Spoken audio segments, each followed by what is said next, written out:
This brief introduction to reaction mechanisms are going to sort of set the framework, if you will, for how to do reaction mechanisms in the class, which we'll also call arrow pushing. So just a little bit of background as to why I spend time having you do this, right? Understanding how biochemistry happens between molecules, especially in an enzyme active site, is going to require a thorough knowledge of reaction mechanisms. So we'll see this played out as we study enzyme catalysis in Learning Unit 8 towards the end of the semester. And we'll see homes for these mechanisms in biochemistry too when we study metabolic pathways like glycolysis, the citric acid cycle, and beta oxidation, which is the breakdown of fatty acids. So for some of you, this might be sort of learning reaction mechanisms for the first time, but for many of you, it's going to be a review or a relearning of reaction mechanisms. So how this works is a reaction mechanism is going to be due each day. Again, I encourage you to try to work through it on your own, but there are going to be posted video solutions to each reaction mechanism, and so I encourage you to watch them to make sure that you get the correct answer. As you work through these, try noticing themes that happen with each of the mechanisms. They're assigned to you in a very specific order and grouping, and so notice when you're doing a variation on a theme, something that looks very similar to what you did the previous class period, or you notice that maybe you're shifting gears and this seems like it's a different mechanism. So for each mechanism, the video solution will discuss a context and a home for the mechanism, highlighting where you'll see it again and why it's important. So the reaction mechanisms that you turn in will actually contain both of these parts, the full reaction mechanism as well as this context. I encourage you to take a systematic approach as you think about doing your reaction mechanisms. So again, draw your molecules out. So draw structures of molecules that you'll be reacting, identifying parts that are nucleophilic or electron rich and electrophilic or electron poor. Draw in lone pairs for any atoms that are reacting, and if possible, simplify your structural representations. We don't want to take too much time drawing parts of the molecule that aren't important for reacting. Ensure that all molecules are in their proper protonation state, so unless otherwise stated, you can assume that we are at physiological pH or pH 7.4. And again, there's about 5 different pKa's that I've asked you to know, so that should help you sort through most of the functional groups that you're going to see in your reaction mechanisms. So after you've drawn your molecules, the second step is to actually physically react them. So reaction mechanisms always draw arrows starting from your nucleophile, going to your electrophile, and signify the making of a bond. So generally bond formation is accompanied by bond breakage. So again, using arrows to show the breaking of a sigma bond will separate species, or a pi bond just moves electrons to an adjacent but still connected atom. You'll write the products that you generate, ensure both atoms and charges are balanced, and then you'll have kind of the completed second step.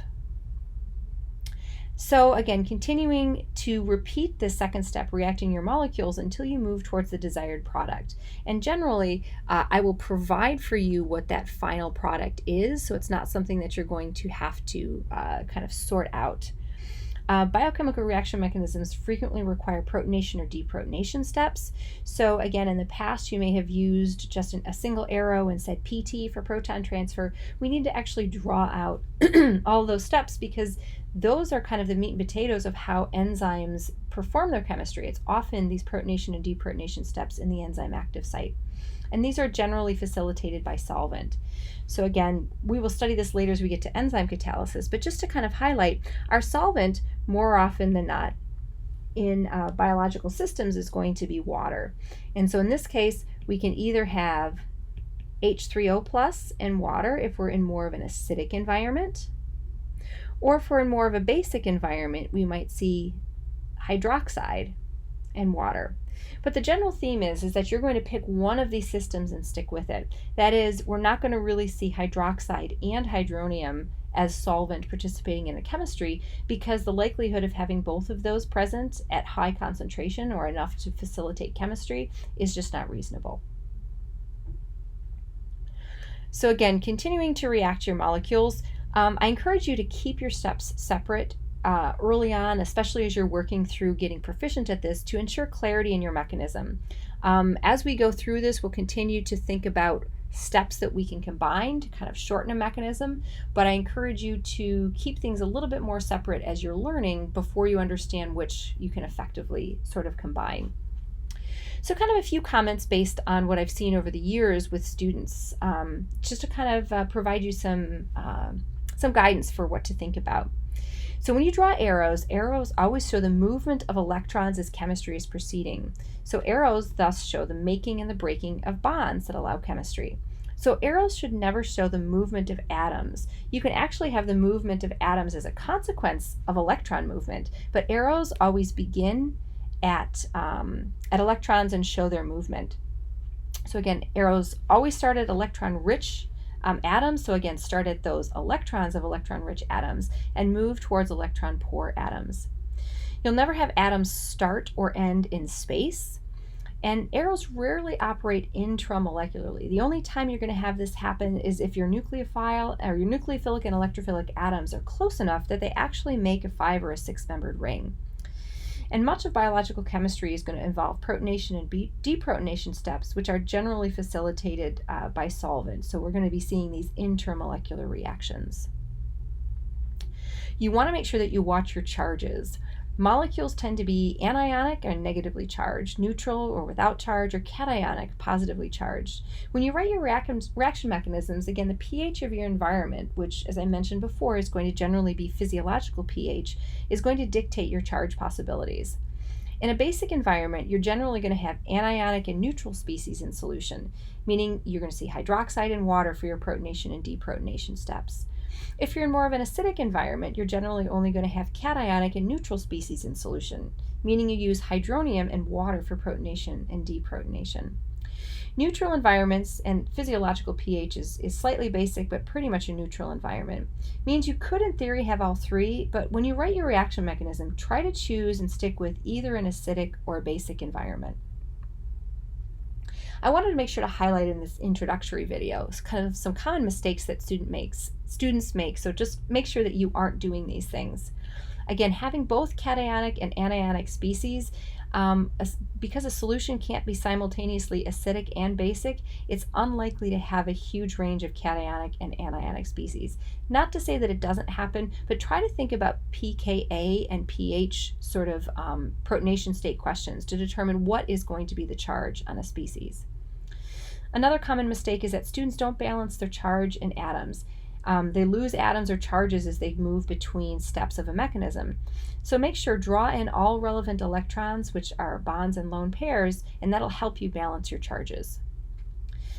Common mistake again is arrows are drawn in the incorrect direction. Arrows always begin at nucleophiles and go towards electrophilic atoms. So make sure that you're drawing the movement of electrons in that direction. Simultaneously, arrows show the movement of electrons, not atoms. So a mistake is drawing the movement of atoms, not electrons. Even though you might want to show a deprotonation step, don't have your arrow start at the proton. It needs to start at the electrons that are going to grab that proton. You might also have missing or assumed or messy arrows. Make sure, and this is the feedback that I'll tend to provide for you when you turn in. So even though your mechanism might be fundamentally right, if there's things that are missing, assumed, or a little bit messy, I'll provide some feedback so that you won't lose those points when it comes time for a mechanism on an exam. Drawing sterically hindered mechanisms. Oftentimes a mechanism might look like it's right, but it's not something that occurs because of steric hindrance. So again, I'll refer to those from time to time in the video solutions as they become relevant. Again, I've mentioned this a couple of times before, but we aren't going to be using PT in our reaction mechanisms. And that's because those solvent-mediated proton transfers are often the meat and potatoes of how amino acids in enzyme active sites help facilitate chemistry. Hopefully this is something that we stop fairly early on, but we're not going to see any organic chemistry reagents. We're not going to see anything that's going to be sodium borohydride or some very strong acids or strong bases. Remember, we're using chemistry and we're simulating chemistry that occurs in the human body. So physiological conditions are aqueous and pH 7.4. So make sure we sort of keep with that. So that's all the basics that I wanted to kind of get down in a little video here to set you up to be successful in doing your biochemistry reaction mechanisms.